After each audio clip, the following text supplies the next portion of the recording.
अर्ज ये है, मैं आदरणीय सभापति महोदय से हाथ जोड़कर विनती करूंगा कि यह अमूल्य समय अमूल्य तभी हो जाता है जब कोई चीज कम हो जाती है, उसका मूल्य बढ़ जाता है। तो समय कम है तो बहुत से लोगों को बहुत कुछ कहना होगा, तो इसलिए ये समय उनको दिया जाए। क्योंकि मैं तो मुझे पता नहीं मुझे क्या बोलना, और जब बोलने लगता हूं तो फिर वो घड़ी वड़ी बंद हो जाती है। तो ऐसा वक्त मुझे दीजिएगा जब घड़ियां बंद हो,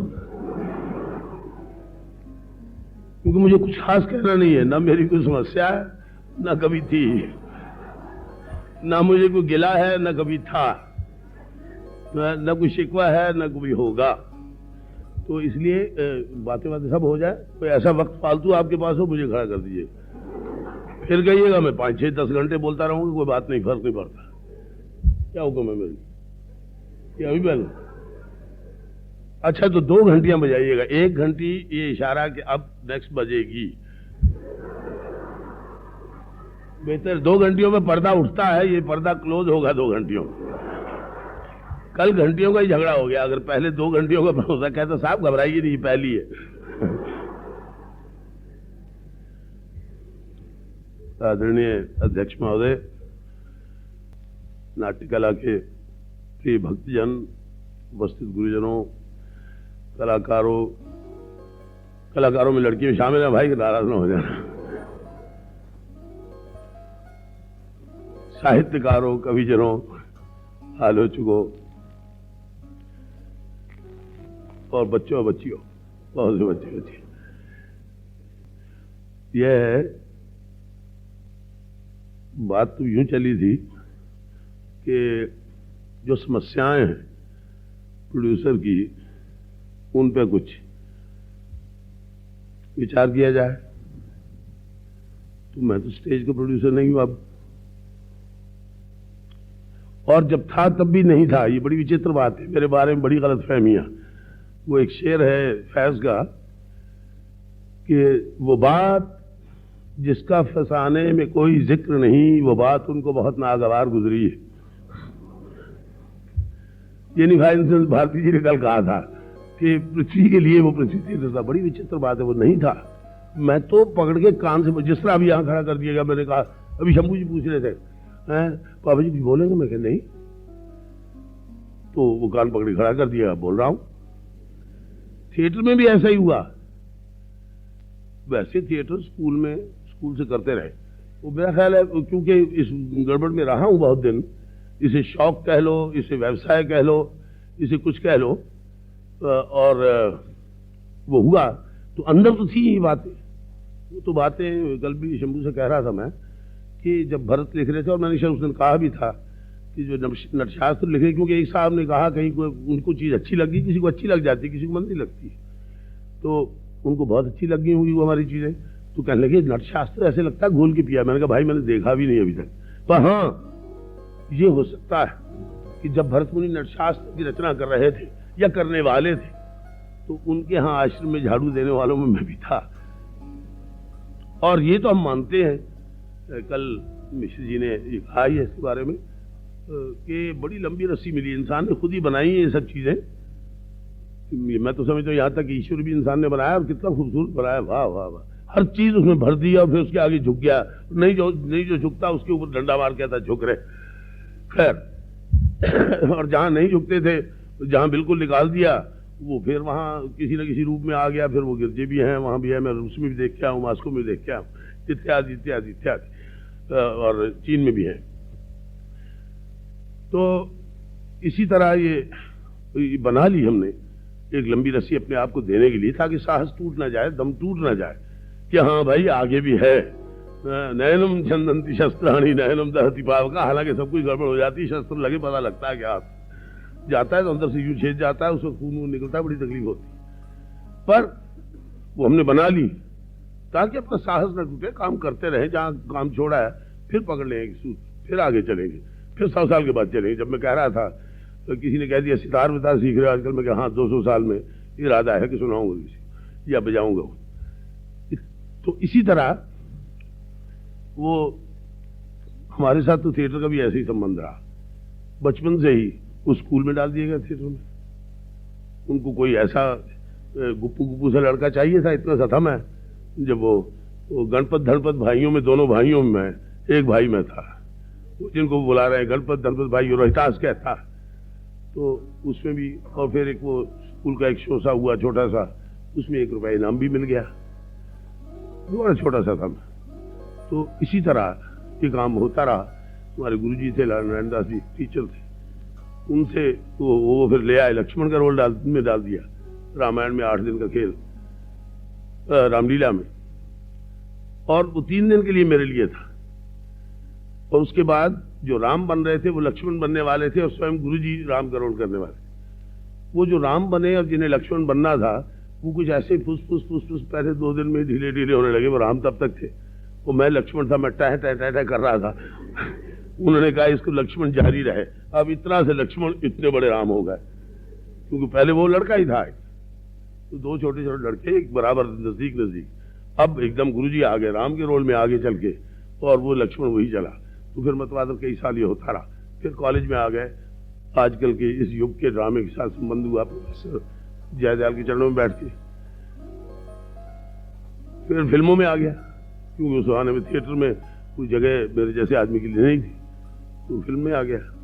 फिल्म में आ गए तो अनपेड एक्स्ट्रा की हैसियत से शुरू किया काम। तो वहां से भी किसी ने चुन लिया, क्योंकि मैं जानता ही नहीं था किसी को। तो उनसे पूछा क्यों चुना उन्होंने, तो कहने लगे कि 50 आदमियों में बैठा, यानी वो एक्स्ट्रा काम कर रहे थे, तो अनपेड एक्स्ट्रा था मैं। तो उन 50 एक्स्ट्राओं में तो धूप में शूटिंग होती थी, साइलेंट जमाने की बात है। तो हमने देखा कि एक आदमी बीच बीच में जब बादल आता है तो रुक जाते थे काम के, तो सब बाकी गप मारते, कुछ करते, एक आदमी यूं खड़ा यूं देख रहा है सबको। तो अभी भाई साहब ने कहा कि मैं तो देखने वालों में हूं। सही बात है, जो श्रोता नहीं वो वक्ता नहीं बन सकता। जो कुरान में भी लिखा है, कुरान मजीद में, सुनता नहीं वो समझता नहीं। तो ये बहुत बड़ी बात है। श्रोता है, ये बड़ी तबाहियां करेंगे किसी ने देखना। तो इस तरह उन्होंने चल लिया, सो कॉल्ड हीरो बन गया। वो बड़ी रोमांस में ऐसे करने लग गए उसमें, फिल्मों में। यूं फिर एंडरसन की कंपनी आ गई 1932 में। तब तक मैं 9 फिल्मों में 3 साइलेंट्स में कर चुका था। वो अंदर कुछ उबलते रहते थे कॉलेज के जमाने के ड्रामे व्रामे। वो ग्रैंट एंडरसन के खेल देखने गए कि उससे मुलाकात हो गई। वो उसने स्टेज की दावत दे दी, स्टेज पे आ गया। फिल्म सबको छोड़ के, बाल बच्चों को तय करके लपेट के पेशावर भिजवा दिया। बीवी ने पूछा कब मिलेंगे, मैंने कहा ईश्वर जाने, जब उसकी इच्छा होगी। क्यों, मैंने ईश्वर को बड़े अच्छे काम के लिए रख रखा है, यानी सब कामों के लिए उसको रख लिया, सब काम करता है, पानी ला देता है, ये करता है, वो करता है। यानी इससे अच्छा नौकर, इससे अच्छा बंधु, इससे अच्छा मित्र हमें मिला नहीं। उसको सब काम संभाल दिए। और कोई बुरी बात होती, गड़बड़ होती, जिसे सो कॉल्ड गड़बड़ नजर आए, तब भी मैं कहता हूँ मेरे यार ने की है, कोई बात इसके पीछे होगी, और हुई है। उसके पीछे बड़ी बड़ी बातें हुई हैं। यानी इंदौर में थिएटर गिर गया पूरे का पूरा ऊपर से। बनाने वालों ने, वो भी उन्होंने बनाया नहीं था, क्योंकि अपने यहाँ बहुत से काम ऐसे और करने चाहिए जिन्होंने पहले कभी नहीं किया। उन्होंने किया, एक आदमी ने पंडाल बनाया 55 फुट ऊंचा, 45 फुट डीप, 65 फुट यूं, और हमें 4000 पर डे पे बुला भी लिया, खर्चे वर्चे भी, रास्ते के भी और रहने के भी। सेठ हीरालाल जी ने वहां, और उन्होंने एक आदमी से बनवाया था। जब मैंने ह्यूज पंडाल देखा, बड़ी बड़ी कैंचियां हैं, तो मैंने उससे कहा भाई ये प्रोग्राम ये संभाल लेंगी क्या? हाँ साहब, इस पर टनों वजन डाल दीजिए, कुछ नहीं होगा। 2 दिन हमारे खेल हुए, तीसरे दिन एक दिन को हम रिहर्सल कर रहे थे, गद्दार खेल डालने वाले थे, 48 की बात है। तो तभी कानपुर से होके गया, 48 में भी गया शुरू में कानपुर। तो अब उस दिन हमने दिन को रिहर्सल के लिए रखा, वो कि भाई एक रात भर भी करेंगे, दिन की शाम को तक भी करेंगे, ड्रेस रिहर्सल हो जाएगी, दूसरे दिन खेल डालना था। तो वो दिन को बिजली गिरी, वैक्यूम क्रिएट हुआ, थप से ऊपर से आया, सब कुछ यूं कर करता हुआ। लकीली उस समय लंच के लिए कह दिया था कि जाओ छुट्टी। 80 आदमी तो लंच खा रहे थे। एक पृथ्वीराज, वो आजरा, वो क्योंकि आर्ट डायरेक्टर थी, उनके साथ दूसरा जो प्रोडक्शन के इंचार्ज थे मिस्टर खन्ना, वो राइटर इंद्रराज आनंद एक डायलॉग को सुलझा रहे थे। ये हम लोग 4 जन वहाँ थे और 13 हमारे सेट के डिपार्टमेंट के लोग काम कर रहे थे। एकदम कड़कड़ की आवाज थी, तो उन्होंने आवाज दी, नारायण हमारे मिस्त्री थे, उन्होंने आवाज दी कि पापा जी भागिए, ऊपर से पंडाल आया। तो मैंने कहा कि तुम कहाँ काम कर रहे हो? सब यहीं है। मैंने कहा पहले तुम। खड़ा हो गया, इन सबको ले लिया साथ, खड़ा कर लिया और उनको गिन के मैंने अब पंडाल ने हिलना शुरू किया। बिजली कड़की थी, बादल बादल थे, हल्की सी बारिश हुई, तो उसके बाद वो झूला, कोई वैक्यूम क्रिएट हुआ। खैर तो उसको मैंने सब आदमी गिन लिए। मैंने कहा इधर से, न जाने क्यों कोई कहा ना, वो जो हमारा मित्र है या नौकर है या बंधु है या बाप है या माँ या वटेवर, वो अंदर प्रेरणा डाल देता। तो उन्होंने इस रास्ते से भगाया। अगर इस रास्ते से भगाते तो पंडाल यूं गिरा, मर जाते बहुत से, और हम तो मरते ही मरते। इधर से भगाया, वो भाग गए। जब पूरे मैंने गिन लिए, फिर मैंने कहा इधर आओ मेरे साथ। यूं आए, तब तक यूं नीचे आ रहा था। तो सेट के ऊपर, ये जिस तरह सेट है, इसके ऊपर जाके बड़ी बल्ली जब आई और यूं गिरी है, तो मैंने उन तीनों को बगैर नोटिस दिए हुए मारा, हाथ नीचे फेंक दिया और ऊपर यूं हाथ करके खड़ा हो गया। अब वो बड़ी बल्ली, जो इतनी बड़ी बल्ली और 55 फुट एक से दूसरी जोड़ी हुई, रिपट किए हुए, और उसमें इतनी बड़ी बड़ी कैंचियां लगी और लोहे की। तो वो नीचे जब यहां आके लगा तो चल की आवाज शुरू हुई।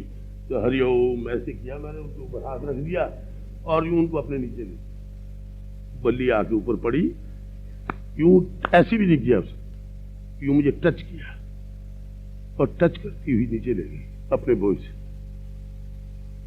उससे 5 फुट पर गद्दार सेट का हमारा सोफा, एक पुराने ढंग का सोफा, पुराने जमाने, क्योंकि 1921 से प्ले का प्रारंभ था, तो उस टाइप का सोफा था 5 फुट पर। उसके तो पटाखे उड़ गए, बिल्कुल किसी काम का नहीं रहा, इत्यादि इत्यादि। वो सेट खत्म हो, जो कुछ हुआ, वो लोग फिर वापस भागे। 14-15 आदमियों ने, 16 आदमियों ने मिलकर बल्ली को हिलाया। उसमें से हम लोग निकले, सब ठीक है। तो कुछ काम रहे थे 2 लड़के। मैंने कहा ठीक हो गया? हाँ। मैंने कहा यार जाओ जलेबी लाओ, यार ने मजाक किया, प्यार किया। तो इस रूप में हमारे साथ काम होते रहे। जिस तरह अभी बुला के कहा कि बोल जाओ, कि आपने बुला लिया कि आ जाओ वहां से। थिएटर में आने का भी आपसे कह दो एक बड़ी विचित्र बात है। मैं उन दिनों में महारथीकरण में काम कर रहा था, तो पैसे अच्छे मिलते थे फिल्मों में। फिल्मों में अब तो बहुत ही अच्छे मिलते हैं, बहुत ज्यादा मिलते हैं। उस जमाने में 5,000 रुपये महीना मिल रहा था। तो व्यवसाय का सवाल नहीं था कि पैसे के लिए काम करने जा रहा हूं। और जब एंडरसन के साथ काम किया तो 500 रुपये महीना मिलता था 1932 फिल्मों में। और ये आपके कलकत्ते में 1-1 पैसे का सगाड़ा जो मिलता था, वो खा के एंडरसन के साथ 3 महीने काम किया। आखिरी 3 महीने, पैसे 12 महीने 11 महीने रहा। 700 का एग्रीमेंट था, होते होते 0 पे आ गए। 1/6 ऑफ द सैलरी अपनी पॉकेट मनी पे सिग्नेचर करके पहले मैंने शुरू किया, high was the highest paid, इत्यादि इत्यादि। वहां बेंगलोर, मैसूर, इनसे होते हुए जब यहां पहुंचे तो 32 के दिसंबर में यहां पहुंचे। और उस वक्त अपनी हालत ये थी कि उन्होंने एक ऐसी जगह रख दिया हमें जहां खाने की व्यवस्था नहीं थी, रहने की थी। तो खाने के लिए मैंने उनको सजेस्ट किया 1-1 रुपया सबको बांट दिया कीजिए, और जब तक दूसरा रुपया ना आए वो रुपया चलाया जाए। सब राजी हो गए। जब उन्होंने देखा ये बेवकूफ राजी हो गया। मैं सिगरेट नहीं पीता था, कुछ नहीं पीता था, मेरा खर्चा ही नहीं था, बल्कि इसमें जो बच जाते थे जो सिगरेट पीते थे उनको दे देता। हाँ, हालांकि मैं 4 बच्चों का बाप था उस वक्त, वो उसको घर भेज दिया था। तो इसी कलकत्ते में वो ट्रैम के 2 पैसे जो पिछली सीट पर होते थे, उस जमाने में आज हैं कि नहीं है ये जानता नहीं, उसमें बैठने की शक्ति नहीं थी। हम ये कैलकाटा होटल मिर्जापुर पार्क से चलते थे। ये बेल्टी गाय बज गई तो फिर तो बोलने की बात ही नहीं। मैंने तो कहा लंबी कथा है। वही आता हूं, ये संचालक को करना कुछ नहीं चाहिए। वो जो बात इन्होंने की है, नशा लेना चाहिए, बात इतनी है। वो मैं आपसे कहता हूं कि नशे लिए उस जमाने में लड़के जब रोए, जो एंडरसन के साथ काम कर रहे थे, जिसमें 2-3 वो लड़के भी थे जो फिल्म में कुछ पैसे थोड़े बहुत देते थे, वो भी आ गए थे। और हमको तो, मैं तो ये नहीं अच्छी हालत में था, 12 फिल्मों में काम कर चुका था, तब आया था एंडरसन के साथ। तो इस नशे में कि चलो शेक्सपियर बोलेंगे, सब अंग्रेजी में प्लेस थे, 5 शेक्सपियरियन थे, कुछ मॉडर्न थे, गुरुदेव का ये चित्रा भी था इंग्लिश में, सब थे। तो 13-14 प्ले हो गए थे। वो उन्हीं को हम दोहराते हुए बॉम्बे, बेंगलोर, अपना पूना, बेंगलोर, हैदराबाद, बेंगलोर, मैसूर इत्यादि होते होते यहाँ आए थे। तो उसके भी नशे लिए। नशे क्या कि उनसे कहा, जो लड़का बहुत रोए, मैंने कहा यार एक जमाना आएगा इन बातों की बात करोगे, जब इसका चर्चा करोगे तो इसके नशे लोगे तुम कैसे मालूम होगा जैसे लाखों रुपए किसी ने दे दिए। जब तुम बात करोगे तो दूसरों को प्रोत्साहन मिलेगा। तो चिल्लाओ नहीं, वीर ने बात की, चिल्लाओ नहीं, इसके नशे हैं, वो बड़े नशे। तो इसी तरह उसमें काम करते करते एक दिन एंडरसन ने कहा कि यहाँ खत्म हो गए 15 जनवरी को 1933। दूसरे दिन हम सैर करते हुए गए, भी उसने वापस ले जाना था, उसके लिए सामान वामान बेचा, उसने बेचारे ने टिकट के पैसे इकट्ठे किए कि अब वो वापस ले जाना है बॉम्बे। ये कॉन्ट्रैक्ट था कि बॉम्बे छोड़ देंगे सब। तो हम जो सैर करते जा रहे थे किसी सिनेमा में, वो कुमार मिल गया, वो ले गया न्यू थिएटर्स में बात हुई, राज रानी मीरा शुरू हो गई, मैं यहीं रह गया, 6 बरस यहाँ रह गया। तो वो आज भी जब उसकी बात करता उसके नशे मिलते हैं। ये चीज वो कल की तरह एक थोड़ी सी उनकी गलतफहमी दूर कर देना चाहता हूं कि थिएटर का आरंभ हुआ कि एक विद्वान था तो पैर से उसका अपमान हुआ, तो यूं पृथ्वी थिएटर पैदा हो गया। वो बताता हूं क्यों। विक्रम बाई मिलेनियम पर बहुत से बड़े बड़े लोग, जिस तरह अभी अनामिका के पीछे बड़े बड़े लोग हैं, पर I hope they are as serious as they should be. केवल चंद दिन का बच्चों बच्चियों को खिलाने और खेलने का तमाशा बनाने के लिए कर रहे हैं तो न करें।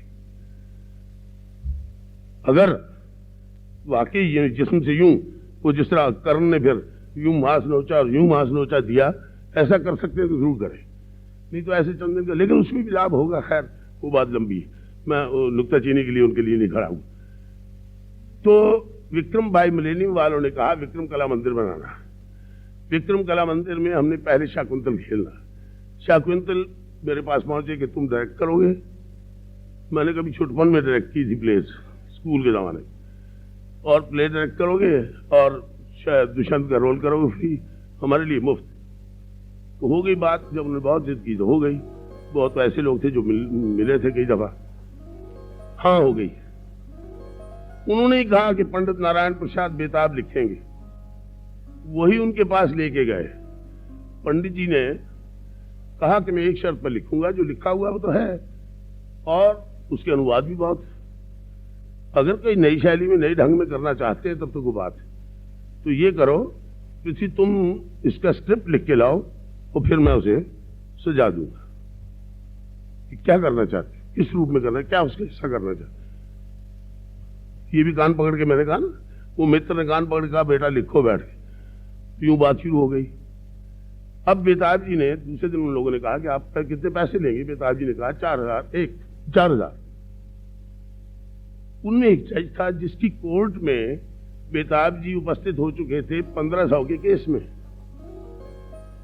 उन्होंने ये कहा कि इस मेरे घर में बैठ के, बेताब जी अलग अपने घर में थे, जब वो कॉन्ट्रैक्ट उन्होंने लिख के जो दिया लाए, मेरे पास लाए, और वो जज साहब ने, उनको आदत पड़ी होगी पुलिस को स्ट्रिक्चर्स की, वकीलों को डांटने की, इत्यादि इत्यादि इत्यादि, तो उन्होंने कह दिया इस बुढ़े ने 4,000 कभी देखा है। बस उस कंपन में से पृथ्वी थिएटर्स पैदा हुआ। मैंने कहा कि आप ये कह रहे हैं कि बहुत बड़े विद्वान है, ये घर जो है वो भी इनका बनाया हुआ, इस घर में रह रहे हैं, अगर पैसे की दृष्टि से देखना, इन्होंने बड़ा काम किया, बहुत बड़ी कवि है, और आप ऐसी बात करें। कहते 1500 में फलाना केस में मेरे कोर्ट में आए थे। मैं कहता दैट्स अ डिफरेंट थिंग। उन्होंने कोई कारण होगा, उस वक्त मुझे नहीं पता था, कारण था, बड़ा सुंदर कारण, वो लालची नहीं थे, लेकिन कारण ये निकला बाद में कि वो मकान उन्होंने कर्ज से बनवाया था, उस कर्ज में 4,000 बाकी रह गए थे। तो उन्होंने कहा कि शायद मेरी जिंदगी की आखिरी रचना होगी तो मैं वो कर्ज उतर जाएगा इससे, इसलिए मैंने 4,000 मांग लिया था। मुझे कोई मांगने का सवाल ही नहीं था, तो मैं साथ लेके आया था, मैं नबी मांगता। अब उन्होंने मैंने कहा कि नहीं, धरती कांप जाएगी, इतने बड़े विद्वान के बारे में आपने ऐसा कहा, ये अच्छा नहीं किया, ये नहीं वापस लेने वाली बात तो नहीं। मैंने कहा लेकिन ऐसे लफ्ज ना कहिए, बड़ी तकलीफ हुई। तो कहने गए अच्छा ठीक है, तो हम उनके पास एग्रीमेंट से ही बनवाए। ऐसा एग्रीमेंट उनके पास भिजवाया, थे बड़े उदार, और बड़े स्वतंत्र,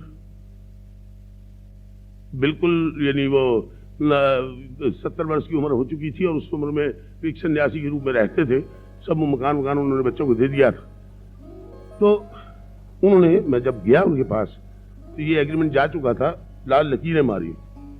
तो कहने लगे कोई भिखारी भी नहीं लिखेगा इन टर्म्स, जो टर्म्स इन्होंने लिखी कि ये डायलॉग सुनेंगे, ये पास करेंगे इनकी कमेटी। कहते मैं इनकी नहीं लिखूँ, उठा के क्यों बांट दिया। चलो पृथ्वी, मुझे अफसोस है, मैं तुम्हें बहुत प्यार करता हूँ, तो ये नहीं, ये ले जाओ। उनका भी आदमी साथ गया था। अब समस्या खड़ी होगी, मुझे आप कहने लगे कि हम किसी और से लिखवा लेंगे। मैंने कहा ये होगा नहीं। मैंने कहा फिर किसी और को ले लीजिए जो काम करे मेरी जगह। कहते ये होगा नहीं, हम तो कह चुके हैं बहुत लोगों को और नाम इसमें दे दिए जा चुके, इश्तेहार बढ़ गए यूं। मैंने कहा अच्छा फिर ये इससे काल के गर्भ में दे दीजिए बात जो उत्पन्न हो इसमें। मैं कहा कल बात करेंगे। वो रात में घूमता रहा, वो 14 जनवरी की रात थी, घूमता रहा। मेरी बीवी ने मुझे कहा भी क्या है, मैं कुछ नहीं, मैं बाहर घर से चला गया नंगे पांव, गली में निकल गया, ऊपर एक मैदान सा है, कुछ गार्डन है, घूमता हुआ 2 बजे रात आया। 2 बजे आया तो उसने मुझे कहा क्या हुआ। मैंने कहा थिएटर निकला उस गर्भ में से, मैं अपना करूंगा, फिर बेताब जी लिखेंगे, शो इनको दूंगा जो इनको पैसे चाहिए थे, जो वादा किया। नहीं तो अगर पृथ्वीराज को पृथ्वीराज के लिए करना होता तो Dushyant is no role for any actor to play, ये आप समझ लीजिए। तो वो यूं शाकुंतल, वो ये नाटक आते, लेकिन ये सब अंदर वो चीजें अब भी किसी दिन हो जाएगा, क्योंकि अंदर घूमती रहती हैं। थिएटर मरा नहीं है, वो सो कॉल्ड पृथ्वी थिएटर, वो अंदर घूमता रहता है, वो फिर शायद कुछ चीज निकला है उसमें से। तो एनीवे, ये दूसरी थी कि तीसरी? 2 मिनट, 2 मिनट और मांग लूं। वो एक दफा पार्लियामेंट में भी ऐसी बेल बजी, तो वो कहने लगे समय तो हो गया, 15 आदमी और बोलने वाले। मैंने कहा वो झोली जिसका जिक्र आपने किया था, मैंने कहा मैं झोली लेके और कामों के लिए मांगता था, आज झोली टाइम के लिए मांगता हूँ। कितने आदमी? 15। मैं क्या 1-1 मिनट सब डाल दे? सबने कहा ये आई वेंट ऑन। तो झोली और कितने वक्ता और हैं? वो 1-1 मिनट डाल देंगे। अच्छा जी, तो 2 वक्ता हैं, उन्होंने 1-1 मिनट दान दिया, उसके लिए आभारी हूं।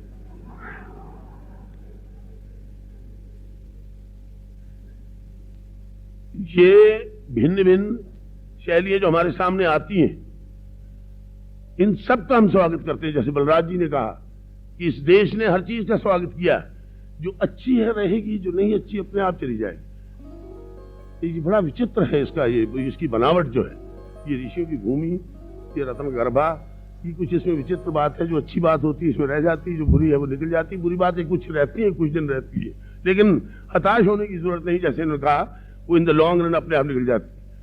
यही कहना कि यही है और कुछ नहीं है, this is the only way, ना भाई, this is one of the ways. वो भी हुआ, ये हो रहा है।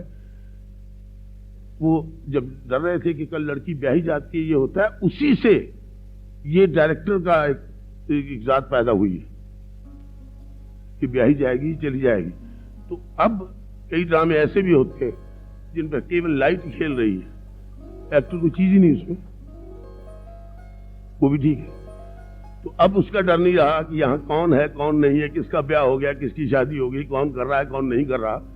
वो यूं चल जाता कि वो लाइट प्रधान है, उस रोशनी में उसे आना है, उस रोशनी में उसे जाना है, सेट प्रधान है, ये है, प्रोडक्शन प्रधान है, इतने कदम लेके यहाँ खड़े होके यहाँ घूम के यहाँ कहना, बात खत्म हो गई।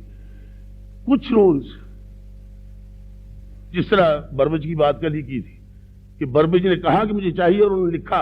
अजी इससे बड़ी बात सख्त क्या है कि बर्बज मर गया, इतना बड़ा पोएट, इतना बड़ा क्रिएटर शेक्सपियर हताश हो घर चला गया। और भी लोग थे, शायद उसको प्रेरणा मिली हो, शायद उसमें बर्बज में था कुछ के नहीं था, लेकिन उस कवि को, हालांकि वो खुद छोटे रोल करते थे, जो आपने पढ़ा होगा dark lady of the sonnets में है, जहां शॉ ने लिखा है और शेक्सपियर का कैरेक्टर है, और शेक्सपियर से वो पूछता है तो कहता है हु आर यू, तो कहने लगे Benvolio, this, that, and sometimes a ghost.